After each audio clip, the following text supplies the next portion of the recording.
मित्रों, हम लोग बात करेंगे सीमन के बारे में। सीमन क्या होता है और किससे मिलकर बना होता है।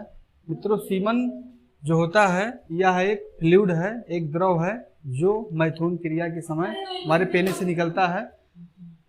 हम लोग उसके बाद बात करेंगे शुक्राणु और प्लस सहायक जनन ग्रंथियों से मिल करके सीमन बना होता है।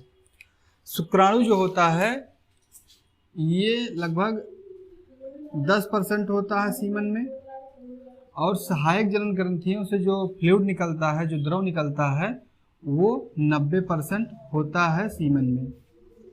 मतलब कि हमारे सीमन में 10% स्पर्म प्लस 90% जो सहायक ग्रंथियां हैं, जैसे कि शुक्राशय, प्रोस्टेट ग्लैंड, काउपर ग्लैंड, इनसे निकलने वाले जो द्रव हैं लगभग 90% होते हैं, प्लस 10% होता है स्पर्म।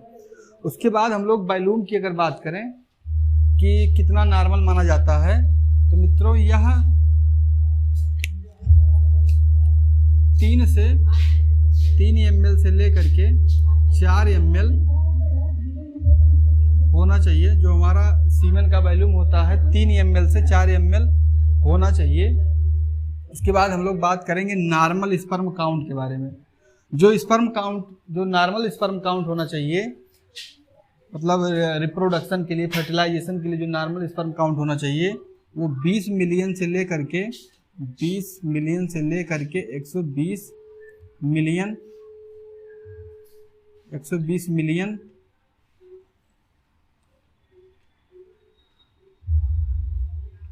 पर ml होना चाहिए। मतलब कि फर्टिलाइजेशन के लिए जो नॉर्मल स्पर्म काउंट होना चाहिए वो 20 मिलियन से लेकर के 120 मिलियन पर ml होना चाहिए। उसके बाद हम लोग कुछ टर्म के बारे में बात करेंगे जो 12th NCERT के नीट के लिए बहुत इंपॉर्टेंट है। टर्म के बारे में बात करेंगे, मतलब नाम, मतलब जानेंगे कैसे। अगर कोई कहा दे ओलिगोस्पर्मिया, अगर डॉक्टर के पर्चे पे लिखा हो एजुस्पर्मिया, तो कैसे जानेंगे इनको दिक्कत क्या है। तो ओलिगोस्पर्मिया मित्रों कब बोला जाएगा पेशेंट को, जब स्पर्म काउंट जो होता है वो 20 मिलियन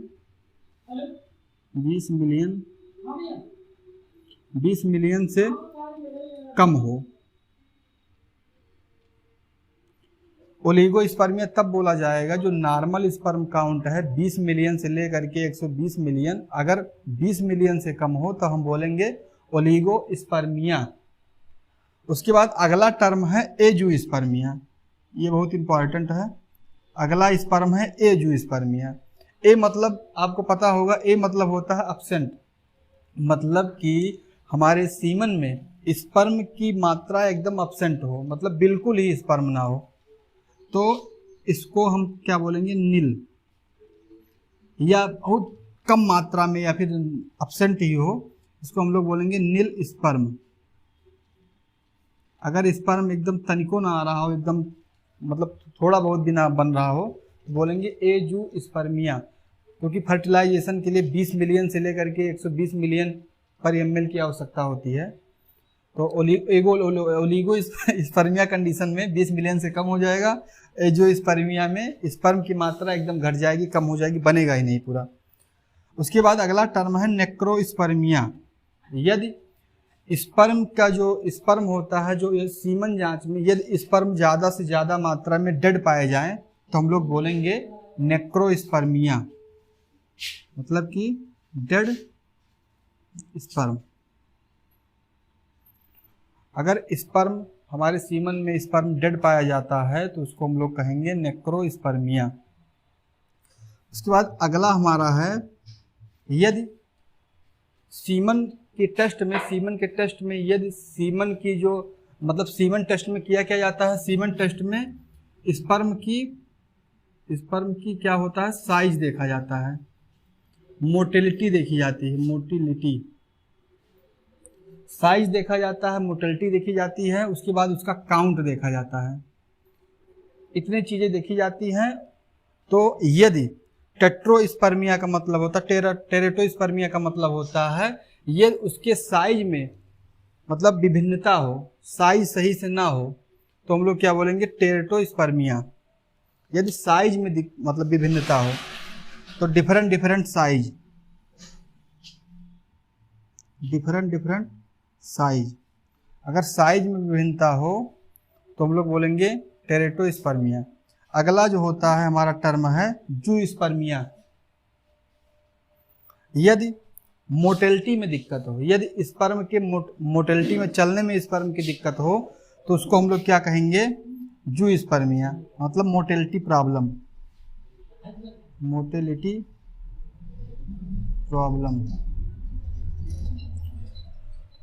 मित्रों ये टर्म था, इसको हमने जान लिया। उसके बाद हम लोग जो सहायक ग्रंथियां का जो फ्लूइड था उसके बारे में जानेंगे। सहायक ग्रंथियों में पहला है सेमाइनल वेसाइकिल, मतलब कि जो स्पर्म होता है, स्पर्म में जो हमारा सेमाइनल वेसाइकिल है, जो सेमाइनल फ्लूइड है, इसका फॉर्मेशन जो है टेस्टिस में होता है। मतलब टेस्टिस में स्पर्म का फॉर्मेशन होता है, तो स्पर्म के फॉर्मेशन के बाद स्पर्म निकल करके सेमाइनल वेसाइकिल में आता है। यहाँ पर स्पर्म जो है स्टोर होता है, तो यहाँ से पोषक तरल का सिक्रीशन होता है, जैसे कि फ्रक्टोज। फ्रक्टोज क्या करता है, स्पर्म के मोटिलिटी को बनाकर रखता है, मतलब कि स्पर्म के ईंधन का काम करता है। स्पर्म के ईंधन का काम कौन करता है, फ्रक्टोज, जो सेमाइनल वेसाइकिल का एक फ्लूइड है। यह पोषक तरल मतलब कि सेमाइनल फ्लूइड सिक्रेट करता है, जिसमें फ्रक्टोज होता है, जो स्पर्म के ईंधन में काम करता है। स्पर्म का ईंधन स्पर्म के मोटिलिटी को बनाकर रखता है। फर्टिलाइजेशन के समय स्पर्म के मोटिलिटी बहुत आवश्यक होता है उसकी तेजी से गति करने के लिए। दूसरा होता है प्रोस्टेट ग्लैंड। दोस्तों सेमाइनल वेसाइकिल क्या करता है, ये लगभग 30% का सिक्रीशन करता है।